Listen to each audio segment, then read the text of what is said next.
The automatic doors of the San Francisco Marriott Marquis slid open, hitting me with a blast of recycled air that smelled faintly of expensive lilies and desperation. I was running on 3 hours of sleep, a red-eye flight from Zurich that had been delayed twice, and a strict diet of stale pretzels. I wasn't wearing my usual armor. No tailored blazer, no heels sharp enough to puncture an ego, no sleek blowout. Just a charcoal hoodie, nondescript black leggings, and a pair of running shoes that had seen better days. My luggage, containing the suit I was supposed to be wearing for the pre-event mixer, was currently enjoying a scenic tour of a carousel in Denver thanks to an airline mix-up. I looked less like the keynote speaker of the Global Innovation Summit and more like someone who had just rolled out of a dorm room during finals week. I adjusted the strap of my laptop bag, only thing of value I had on me. By the way, if you love watching entitled people dig their own graves, hit follow button and upvote. It fuels my soul almost as much as fresh coffee, and trust me, this gets good. Anyway, I walked toward the check-in desk, my mind already rehearsing the opening lines of my speech on algorithmic ethics and the erosion of digital privacy. I was in the zone. I was calculating the pacing, the pauses, moment I would drop the statistics that usually made the C-suite executives in the front row squirm in their Italian leather chairs. Hey, you. Yeah, you. The voice was nasally, loud, and dripped with the kind of unearned confidence that usually comes from being 22 and having a father who golfs with the hiring manager. I stopped and turned. Standing there was a young man who looked like he had been manufactured in a factory that specialized in finance bros. He was wearing a navy blue suit that was a shade too bright, brown shoes that were too pointy, and a name tag that hung crookedly from his lapel. He was checking his watch, a bulky, gold-colored thing that looked heavy enough to anchor a small boat, and tapping his foot impatiently. I looked around, assuming he was shouting at a bellhop or perhaps a friend. But we were the only two people standing in that specific stretch of marble flooring between the entrance and the elevators. Me, asked, my voice raspy from the flight. Yes, you, finally. I've been waiting for 10 minutes, he snapped, rolling his eyes. He gestured frantically at a cluster of silver hardshell suitcases stacked next to him. Grab my bags, driver. The car is out front, right?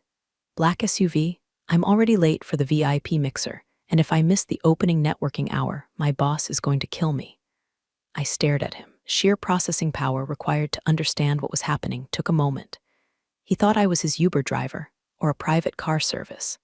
He saw a woman in a hoodie, no makeup, standing near the door, and his brain, clearly running on a deprecated operating system, categorized me as service staff. I'm not, I started to say, intending to politely correct him. I was going to say, I'm not your driver, I'm actually the reason you're here. He cut me off with a sharp hand wave, a dismissal so casual it was almost impressive. Save the excuses. Just load the trunk, and be careful with the carry-on, it has my laptop in it. Unlike you, I actually have work to do. Something in my chest clicked. It was a cold, metallic sound. It was the sound of the nice Lena protocol shutting down and the executive Lena defensive systems coming online. I looked at his face. He wasn't even looking at me. He was scrolling through his phone, likely checking crypto prices or texting a frat brother about how much he was going to crush this conference. He picked up the smallest bag, a leather messenger satchel, and literally tossed it at me. It wasn't a handoff, it was a throw. I caught it by reflex, clutching the leather against my chest. The audacity was physical. It had weight. Chop, chop, he muttered, not looking up from his screen. I don't tip for slowness. Lobby seemed to go quiet. A few people near the concierge desk turned their heads.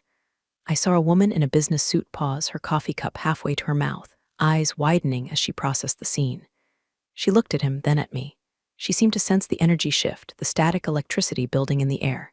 I held the bag. I looked at the monogram on the flap, BTJ. Bradley? Brad? Brent? It didn't matter. He was a variable in an equation I was about to solve. I didn't say a word. I didn't correct him. I didn't throw the bag back. I didn't scream, "Do you know who I am?" The refuge of the insecure. Instead, I let a calm, icy silence settle over me. It's a trick I learned in boardrooms filled with men who interrupt me. Silence is louder than shouting if you hold it long enough. He finally looked up, annoyed that I hadn't moved. What is your problem? Do you not speak English? The car. Go. I looked him dead in the eye. Didn't blink. I channeled every ounce of authority I had earned over 20 years in Silicon Valley, every patent I held, every piece of legislation I had helped draft. I let him see the intelligence behind the exhaustion. For a split second, a flicker of doubt crossed his face. His reptilian brain sensed a predator, but his conscious brain was too blinded by bias to interpret the signal. "Fine," I said softly. I turned around, holding his bag. "Finally," he huffed, grabbing the handles of his two large rolling suitcases. "Lead the way."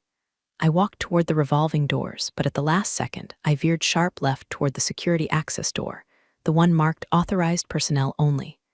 I knew the layout of this hotel. I'd keynoted here 3 years ago. "Hey, where are you going?" "The exit is that way," he shouted. I didn't look back.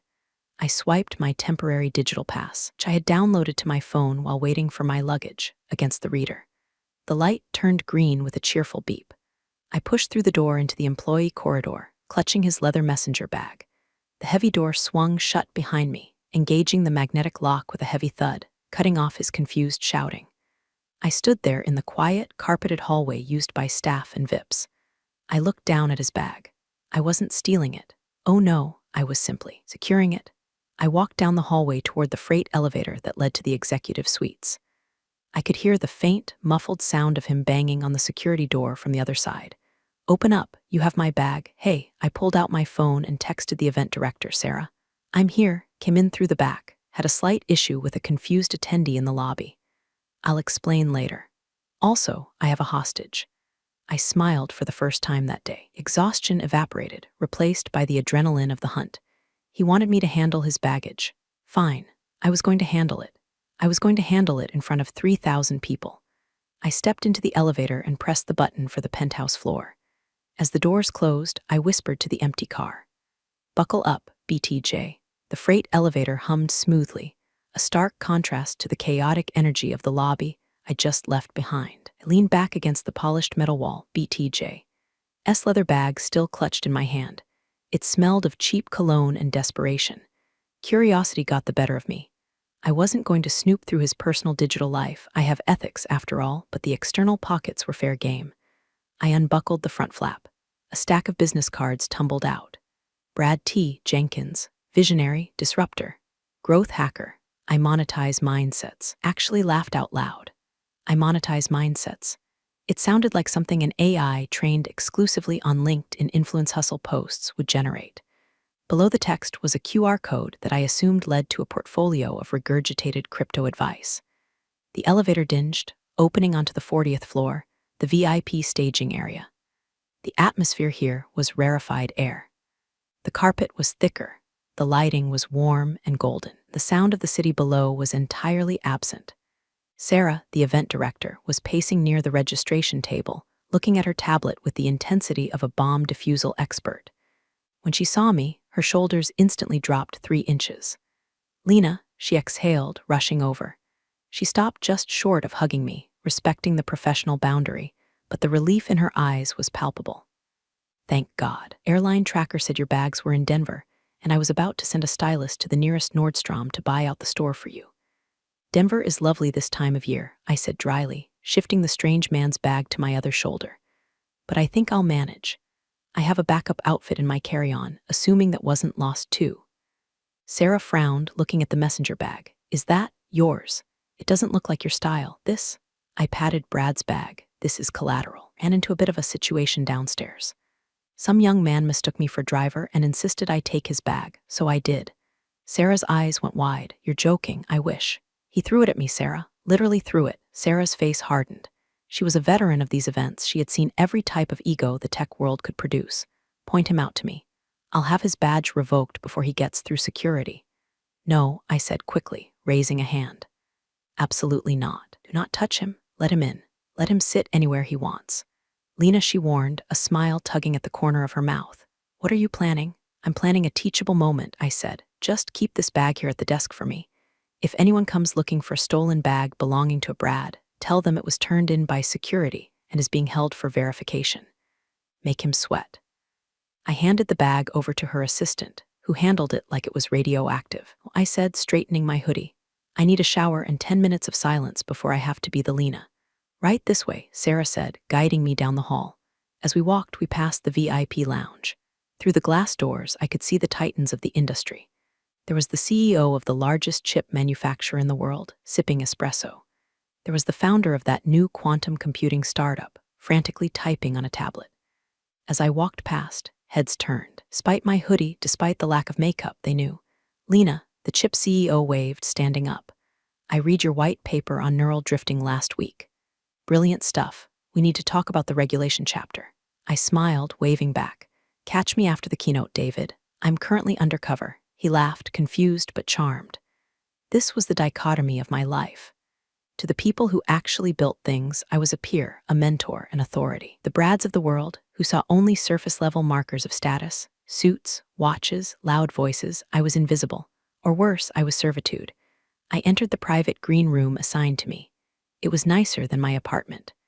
A fruit basket the size of a shrub sat on the table. Beside it, a small, heavy envelope made of cream-colored cardstock with gold embossing. I opened it. My credentials. Lena K. Keynote Speaker Access. All areas/universal. I clipped the heavy laminate badge to my hoodie. It felt like putting on a shield. Meanwhile, 40 floors below, I knew exactly what was happening. Brad was likely screaming at the front desk. He was probably berating a minimum wage employee about the incompetence of the driver. He was digging his hole deeper, shovel by shovel. I took a shower in the private in suit, washing off the airplane grime. I changed into the backup outfit I'd packed in my backpack, a simple, severe black turtleneck and wide-leg trousers. Minimalist, Steve Jobs but with better fabric. I pulled my hair back into a tight, severe bun. I looked in the mirror. The tired traveler was gone. The shark had arrived. I checked the event app on my phone to see the schedule. I wanted to see where Brad fit into this ecosystem. I searched for Brad Jenkins. There he was. Growth hacking the future, disrupting traditional hierarchies. Time, 2:00 p.m. Location, Hall B, the small hall, disrupting hierarchies. The irony was so rich it could cause gout. I texted Sarah again. Make sure I have a seat for the 2:00 p.m. panel in Hall B, in the back. Unobtrusive. The reply came instantly. Done. But you're on main stage at 4:00. You sure you want to waste time on the undercard? I need to do some market research, I typed back, on the current state of incompetence. I sat down in the leather chair, staring at the city skyline. I had 2 hours before I had to be anywhere. 2 hours to let Brad simmer in the juices of his own panic. 2 hours to prepare the verbal scalpel I was going to use to dissect him. I closed my eyes and breathed. The game had just begun. I didn't stay in the green room. I'm restless before a speech. Need to feel the pulse of the room, hear the hum of the crowd. So, I took my credentials, tucked discreetly inside my blazer pocket so the keynote ribbon wasn't immediately visible, and headed up to the mezzanine level. The mezzanine was a semi-private balcony overlooking the main convention floor. It was technically open to anyone with a premium pass or higher, but it was mostly populated by serious investors looking to escape the noise of the startup booths below. Ordered a sparkling water with lime and leaned against the glass railing, watching the ants swarm below. The convention floor was a kaleidoscope of neon banners, massive LED screens, and thousands of people desperate to be noticed. Excuse me, is this seat taken? I stiffened. I knew that voice. The nasal whine was unmistakable. I turned slowly. Brad was there. He looked frazzled. His tie was slightly askew and he was sweating. He was clutching a new bag, cheap canvas tote he must have picked up from a vendor booth, and he looked like he'd been through a war. He stopped when he saw me. His eyes narrowed. He clearly recognized me as the driver, but the context confused him. I was standing in the VIP mezzanine, drinking a $12 water, wearing sleek black clothes, but prejudice is a powerful drug. Instead of recalibrating, his brain scrambled to find a logic that fit his worldview. You, he said, pointing a finger. What are you doing here? Did you get fired? Is that why you ran off? I took a slow sip of my water. Hello, Brad, enjoying the conference. He blinked, thrown off by my use of his name. Then he scoffed. Don't act like you know me. I had to report you to the hotel management. They're looking for you. You stole my property. I secured an unattended bag left with unauthorized personnel. I corrected him calmly. I believe it's at the registration desk. Lost and found. He flushed a deep, blotchy red. You put my bag in lost and found. Do you know how embarrassing that was? I had to describe my laptop stickers to a woman named Brenda for 20 minutes. Sounds tedious, I said. Maybe next time, carry your own bags. He stepped closer, invading my personal space. Listen, lady. I don't know how you snuck up here, probably cleaning the tables or something, but you need to watch your tone. I'm a speaker at this event. He puffed out his chest, tapping his badge. It was a standard speaker badge, the kind given to hundreds of panelists. That's impressive, I said, my voice flat. Yeah, it is, he sneered. I'm on the growth hacking panel. I'm shaping the industry. What are you doing, refilling the water coolers? Just then, a small group approached us. It was the delegation from the Department of Defense's AI Research Unit. General Morris, man I've worked with on several classified ethics boards, was leading them. He was a man who commanded rooms simply by walking into them. Lena, General Morris boomed, ignoring Brad completely. He extended a hand. I was hoping we'd run into you before the keynote. We have some questions about that paper you published on autonomous decision variances. The Pentagon is concerned. I shook his hand firmly. General, good to see you. Variances are only a risk if the oversight parameters are ignored, which, knowing your contractors, is a valid concern. The general laughed, a deep, gravelly sound. That's why we need you, Lena, always the sharpest knife in the drawer. Brad was standing there, his mouth slightly open. He looked from the general in full uniform to me and back to the general. I'm sorry, Brad interrupted, desperate to regain control of the narrative. General, you know this, woman. General Morris turned to look at Brad. His expression shifted from warm respect to the kind of look one gives a cockroach on a restaurant floor. This woman, the general repeated, his voice dropping an octave. This is Dr. Lena Korhonen. She's the reason half the systems in this building are secure. Who are you? Brad paled. I'm Brad. I'm a speaker. Growth hacking. The general turned back to me, dismissing Brad entirely. Anyway, Lena, are you free for dinner later? Love to pick your brain. I'll check my schedule, General, I said, keeping my eyes on Brad. Brad's brain was misfiring. I could see it. He couldn't reconcile Uber driver with Pentagon consultant, so he chose denial. She's probably his assistant, Brad muttered under his breath, barely audible as he backed away. Yeah, consultant. Right. Probably just takes notes. He turned and hurried away toward the bar, clearly needing a drink to wash down the cognitive dissonance. I watched him go. Friend of yours? The general asked, raising an eyebrow. A case study, I replied. I'm collecting data on the density of the human ego. Sounds dangerous, the general chuckled. Oh, it is, I said, swirling the ice in my glass. For him? I checked my watch. 1:45 p.m. Excuse me, General. I have a panel to attend. Here there's some cutting-edge thought leadership on growth hacking that I simply cannot miss. I walked toward the elevators. The trap was set. Now, I just had to watch him walk into it. Hall B was a windowless cavern that smelled of stale coffee and aggressive air conditioning. It was set up for about 200 people, but only about 40 chairs were occupied. Most of the audience seemed to be other interns, a few confused stragglers, people charging their phones near the wall outlets.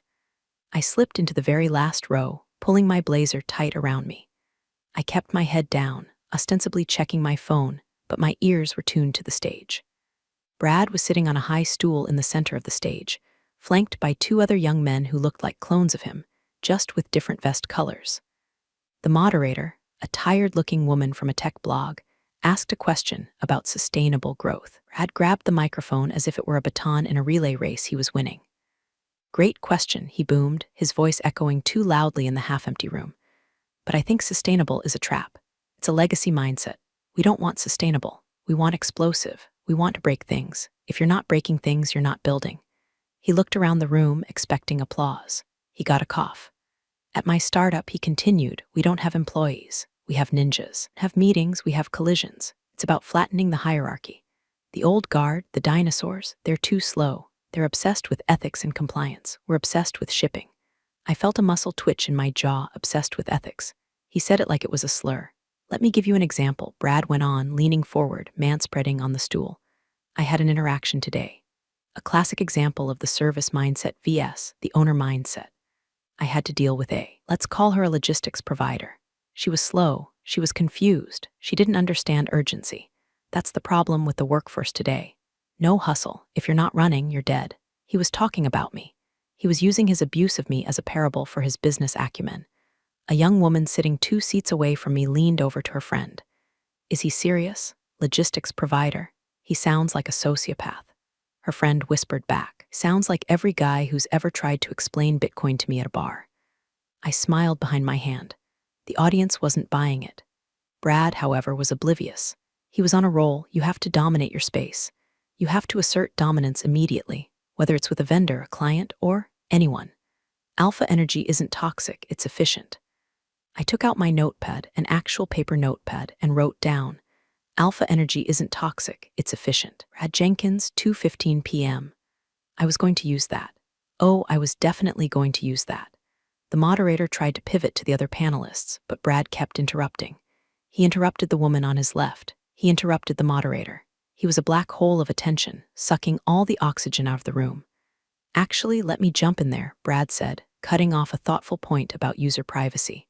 Privacy is dead. Get over it. It is the new oil. You don't ask the oil for permission to drill it. You just drill. A collective groan rippled through the room. The woman next to me shifted. She glanced at me, then did a double take. She looked at my profile, then down at the phone in her lap. I saw her screen. She had the conference website open. My face was on the banner. She looked back at me, her eyes widening to the size of saucers. Wait, she whispered, her voice trembling slightly. Are you? I turned to her and put a single finger to my lips. SHHH. She gasped, covering her mouth with her hand. She nudged her friend violently. It's her, she hissed. It's Lena Korhonen. She's sitting right there. The friend looked. No way, why would she be at this panel? She's watching him, the first woman whispered. Oh my God, look at her face. He's dead. He's so dead. The whisper spread. It moved like a wave through the back rows. Lena Korhonen is here. She's in the back. She's watching Brad. Heads started to turn. People stopped looking at the stage and started looking at me. Phones were raised, cameras pointed surreptitiously in my direction. Brad, up on stage, noticed the shift in attention. He thought they were finally captivated by his brilliance. He stood up and walked to the edge of the stage. See, you're feeling it, he said, spreading his arms. That's the energy I'm talking about, disruption. He had no idea. He was preening for an audience that was currently watching the executioner sharpen her axe. I stood up quietly. I had enough material. The alpha energy quote was the nail in the coffin. I nodded to the two women next to me. They looked at me with a mix of awe and terror. Enjoy the rest of the show, I whispered. I walked out of the hall. The air in the corridor felt cleaner. I checked the time. 3:00 p.m., 1 hour until showtime. Brad's panel ended in 10 minutes. Would be heading to the main hall soon, expecting to watch the keynote. He probably thought he could network his way into the VIP section. I headed back to the green room to put on my microphone. It was time to switch from observation to action. The main hall was a beast. It seated 3,000 people, and it was standing room only. The lights were dimmed to a deep, cinematic blue, pulsing gently to the beat of low-frequency ambient bass. Felt less like a conference, and more like a massive concert for people who code in Python. I stood in the wings, stage left.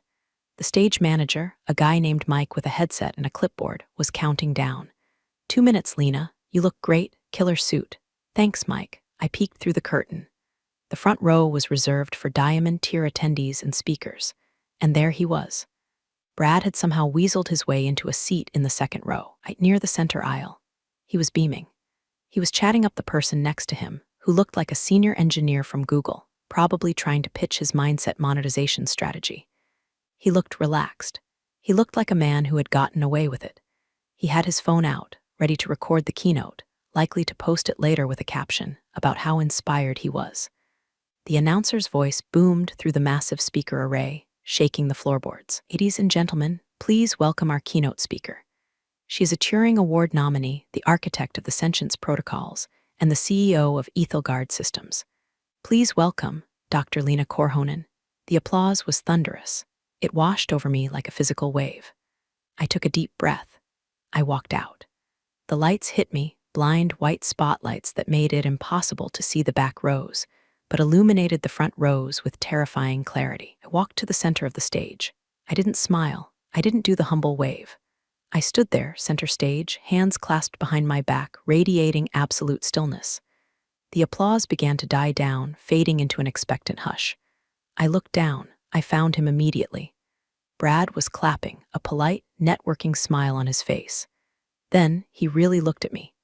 I saw the moment the neurons connected. I saw the signal travel from his optic nerve to his visual cortex, access his memory of the driver in the lobby, cross-reference it with the woman on stage, and trigger a catastrophic system failure. His hands stopped moving mid-clap. His mouth fell open, not in a figure of speech, but literally. His jaw unhinged. He squinted, as if hoping it was a trick of the light, as if hoping I was a twin sister. I locked eyes with him. I tilted my head slightly, just a fraction of an inch, the same way I had looked at him in the lobby when he threw the bag. Recognition slammed into him like a freight train. He turned to the guy next to him, the Google engineer, and mouthed something. It looked like, "That's her." The engineer looked at Brad, then up at me, then back at Brad. The engineer pulled away slightly, sensing the radioactive panic radiating off the intern. A murmur started in the front rows. The people who had been at the panel, ones who had seen me sitting in the back, were whispering, "That's her." She was at his panel. She heard everything. Oh my God, look at his face. The whispers grew louder. It wasn't the usual buzz of excitement. It was the delicious, terrifying sound of social execution. Brad started to sink in his chair. He physically tried to make himself smaller. He pulled his jacket collar up. He looked at the exit sign, which was 100 yards away through a dense crowd. He was trapped. I stepped up to the microphone. The silence in the room was absolute, 3,000 people holding their breath. I let the silence hang for 5 full seconds, 10 seconds. It became uncomfortable. It became heavy. I kept my eyes on Brad. I saw a bead of sweat roll down his temple, catching the stage light. "Perception," I said. My voice was crisp, amplified to godlike proportions by the sound system. "Perception is a funny thing. Build our world based on pattern recognition. We see a suit, we think success. We see a hoodie, we think slacker. We see a woman standing in a lobby and we think—" I paused. I let the word hang there. "Help." Brad flinched as if I'd slapped him. "Today I want to talk about the errors in our algorithms," I continued, walking slowly to the edge of the stage, looming over the second row. "Not just in our code, but in our culture." I smiled. It was a sharp, dangerous smile. Because sometimes the data is right in front of you, but your bias creates a blind spot that can cost you everything. The audience was hooked. They didn't know the full story yet, but they knew they were watching Bloodsport. I took the clicker from the podium. "Let's begin. Before we dive into the new heuristic models for neural networks," I said, pacing the stage, "I want to share a piece of field data I collected this morning." Right here, the Marriott lobby. I clicked the remote. The massive screen behind me turned black, and then a single word appeared in stark white text: assumptions. We teach our AI models to categorize. Is this a cat or a dog? Is this a tumor or a shadow? Is this a threat or a friend? But what happens when the training data is corrupted by arrogance?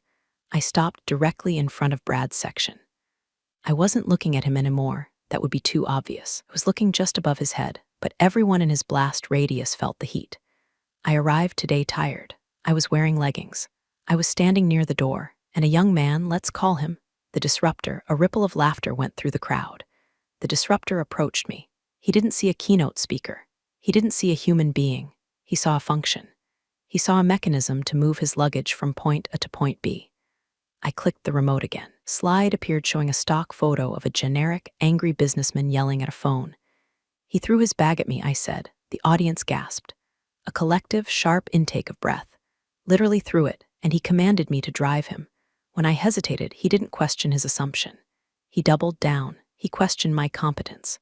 He questioned my language skills. "Boo," someone shouted from the back. Now, I continued, voice dropping to a conspiratorial whisper. Could have corrected him. I could have said, "Sir, I am Dr. Lena Korhonen, and I have more patents than you have years on this earth." Cheers erupted. A few people stood up, but I didn't, because I wanted to see how far the error would propagate. I wanted to see the runtime of his ignorance, so I took his bag. I clicked the remote.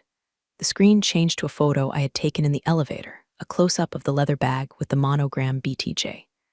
Brad let out a small, strangled sound. He was holding his head in his hands. I took the bag to a secure location, I said. And then, being a diligent researcher, I decided to observe the disruptor in his natural habitat. I went to a panel this afternoon, a panel on growth hacking. I pulled my small paper notepad out of my pocket. I took notes, I said. There was a fascinating hypothesis presented. Quote, "Alpha energy isn't toxic, it's efficient." The room exploded. Laughter, groans, jeers. It was deafening. Efficiency, I mused, putting the notebook away. Is it efficient to alienate the person who controls the stage you are hoping to climb onto? Is it efficient to treat people like furniture until you realize they have a title you respect? I walked back to the podium and gripped the sides. This industry, I said, my voice turning hard, is full of brilliant minds. But it is also rotting with this specific kind of rot. Idea that you are the main character and everyone else is an NPC. We are building AI that will reshape humanity. If the people building it cannot distinguish between a person and a servant, we are doomed. I looked down at Brad. He was staring at his knees, shaking. He looked like he wanted to dissolve into the carpet. So, to the disruptor, I said, raising a hand, whoever you are, wherever you are sitting. I saw people around him turning. They knew. Radius of realization was collapsing in on him. Fingers were pointing. Thank you for the data, I said coldly. You have provided a perfect dataset for what we need to delete from our source code. I clicked the remote. The screen changed to my actual presentation title, Ethics as an Operating System. Now, I said, businesslike, let's talk about the future. I launched into my speech. For 45 minutes, I held them in the palm of my hand. The undercurrent was there. Every time I used the word blind spot or bias, 3,000 heads turned slightly toward the second row. Brad sat there the whole time. He couldn't leave. Leaving would be admitting guilt. He had to sit there and take it. He had to endure the longest 45 minutes of his life, and I enjoyed every second of it. The applause at the end of the speech was a standing ovation that lasted for 3 full minutes. I drank it in, not out of vanity, because I knew it was the sound of a paradigm shifting. I had given them red meat, and they were feasting. I sat on the tall stool for the cue and a segment. The house lights came up slightly. Microphones were passed around the audience.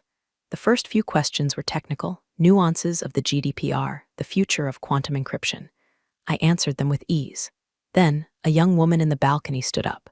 She was wearing a Girls Who Code t-shirt. Dr. Korhonen, she said, voice nervous but clear. You talk about changing the culture. But how do we actually do that when people like the disruptor are the ones getting funded? When they're the ones dominating the conversation, how do we stop them?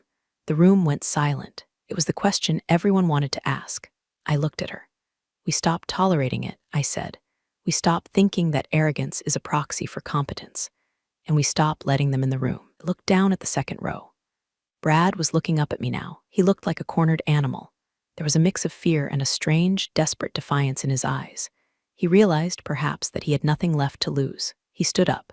He didn't have a microphone, but he had that projecting, frat house voice. This is a misunderstanding, he shouted, his voice cracking. You're making me look like a villain for a simple mistake. I didn't know who you were, the crowd gasped. He had outed himself. And that, I said into my microphone, my voice drowning him out effortlessly, is exactly the problem. You treat people with respect only when you know who they are. That isn't respect, that's transaction. I'm a speaker here. Brad yelled, stepping into the aisle. I have a right to be here. You stole my bag, security, I said. I didn't shout. I spoke it calmly, like I was ordering a latte. 2 large men in black suits, who had been hovering near the side of the stage, moved instantly. They were professional, swift, and looked very tired of people like Brad. I'm a VIP, Brad sputtered as the first guard reached him. Get your hands off me. Do you know who my father is? I leaned into the mic. And for those who assume roles based on appearances, I looked directly at the camera streaming to the giant screen. Security, please escort that tourist out. Tourist, Brad screamed as the guards took him by the elbows. I'm a founder. You're a distraction, I said. Goodbye, Brad. The guards lifted him, not literally off the ground, but with enough force that his feet were moving faster than he intended. They marched him up the center aisle. The audience didn't just watch. They started to clap. It started as a slow clap from the back, maybe from the women I had sat next to at his panel. Then it grew. It became a rhythmic, thunderous applause. Farewell cadence. Brad twisted in the guard's grip, looking back at the stage, his face a mask of red fury. He was shouting something, but the applause swallowed his voice. He was deleted. He was muted. I watched him disappear through the double doors at the back of the hall. Next question, I said calmly. The room erupted in laughter and cheers. The tension broke. The air felt lighter. We finished the Q&A, but the energy had shifted. It wasn't just a tech conference anymore. It was a rally. As I walked off stage, Sarah met me in the wings. She was grinning so hard I thought her face might crack. Please escort that tourist out, she quoted. Lena, that is going on a t-shirt. I'm printing them right now. Make sure I get a percentage, I said, unpinning my mic. I have a feeling his bag is still at the front desk. It is, Sarah said. He can pick it up on his way to the airport. I revoked his credentials while you were speaking. I nodded. Good. Now, me a drink? A real one. No more sparkling water. Tequila? The whole bottle. By the time I made it back to my hotel suite an hour later, the internet had done what the internet does best. It had weaponized the footage. I kicked off my heels and collapsed onto the sofa, pulling out my phone. My notifications were a solid blur of scrolling text. Twitter or X, whatever was melting down. The hashtag #tourist in tech was trending #1 globally. #Lena said it was #3. Someone had clipped the video of my perception speech and spliced it with the footage of Brad being escorted out. It had 4 million views in 2 hours. The memes were instant and brutal. Image, a cat knocking a glass off a table. Caption, alpha energy. Image, Brad's face zoomed in when he realized it was me. Caption, when the NPC is actually the final boss. Image, me drinking water. Caption, sipping on male tears. I scrolled through the comments. I was there. The sound of his soul leaving his body was audible. This needs to be shown in every HR orientation forever. Grab my bags, driver, RIP to this man's career. And his career was, indeed, rapidly decomposing. LinkedIn, usually a bastion of toxic positivity, had turned on him. I saw a post from the venture capital firm that backed his startup. At Apex Ventures, we value humility and respect. In light of recent events, we are reviewing our partnership with. Translation, he's cooked. Then came the emails. My inbox was flooded, not just fan mail, but serious inquiries. CNN wants an interview. The New York Times wants an op-ed. TED wants me to do a dedicated talk on the architecture of arrogance. I ignored them all. Responding would make it a debate. Silence made it a verdict. My phone buzzed with a call. It was General Morris. He barked. Just saw the clip. Tourist. Ruthless. I love it. He annoyed me, General. He annoyed the world, apparently. Listen, that display of command, it got some people thinking. The Pentagon wants you to lead the new oversight committee. The one we talked about. They want someone who isn't afraid to throw the baggage out of the room. Literally. I smiled at the ceiling. Send over the paperwork. I opened Instagram. A video popped up on my Explore page. It was a TikTok from a barista at the hotel Starbucks. You guys won't believe this. The tourist guy just came in here crying, like actual tears. He's on the phone with his mom screaming that his life is over. He tried to pay with a company card and it was already declined. I gave him a free water. He didn't say thank you. I laughed. A deep, belly laugh that released the tension of the last 12 hours. He hadn't learned. Even at rock bottom, he didn't say thank you. I walked to the window, looking out over San Francisco. The city lights were twinkling. Somewhere out there, Brad was dragging his suitcases himself this time, trying to find a ride to SFO. I poured myself a glass of the tequila Sarah had sent up. The viral fame would fade. The memes would be replaced by the next scandal next week. But the message had landed. I had drawn a line in the sand, and for once, the person on the wrong side of it actually paid the price. Raised my glass to the reflection in the window. Safe travels, tourist. The summit lasted 3 days, but the atmosphere had permanently changed. The air was sharper. The panels were more diverse. The bros were noticeably quieter, checking their tones, holding doors open, terrified of becoming the next meme. On the final day, I was asked to return to the main stage for the closing remarks. I walked out, not in a suit, but in my own clothes, a sharp leather jacket and jeans. I was done performing. 3 days ago, I began, the room instantly quieting. We had a moment of viral entertainment. We laughed our mistake. We enjoyed the schadenfreude. I paced the stage. But firing one intern doesn't fix the system that created him. Brad wasn't an anomaly. He was a product. He was the output of an algorithm that rewards confidence over competence and volume over value. I signaled to the screen. I don't want to just clear the room of tourists. I want to fill it with residents. The screen flashed a new logo, the Echelon Project. This morning, I liquefied my speaking fee for this event. I matched it with a personal donation of $2 million. And 5 of the VC firms who were embarrassed by their association with Mr. Jenkins have agreed to match that sum as penance. A ripple of excited whispers went through the crowd. Echelon Project is a full-ride scholarship and incubator fund, but not for the people with the loudest voices. It is for the people in the back of the room, the people who are mistaken for service staff, the people who carry the bags. I pointed to the second row, to the seat where Brad had sat. It was empty, a void where arrogance used to be. I have reserved that seat, I said. Next year, it won't be empty. It will be occupied by the first recipient of this grant, a young woman named Amani, who is currently working night shifts to pay for her coding boot camp. I met her in the lobby yesterday. She held the door for me. I smiled. She didn't know who I was. She just did it because she's a decent human being. That is the qualification. The applause started, but I held up a hand. One last thing. To anyone watching this who sees themselves in the disruptor, take a breath. Listen more than you speak. And carry your own damn bags. Drop the mic. Okay, I placed it gently on the podium because those things are expensive, but spiritually I dropped it. I walked off stage to a standing ovation that felt different than the first one. The first one was for a celebrity. This one was for a leader.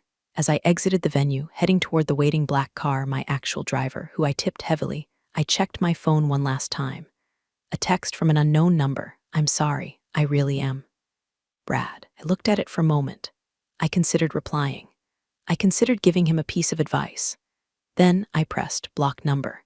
I tossed my phone into my bag, which I carried myself, and got into the car. Where to, Dr. Korhonen? The driver asked. The airport, I said. And then, the future. The car pulled away, leaving the hotel, the summit, and the ghost of Brad Jenkins in the rearview mirror. We were all healed.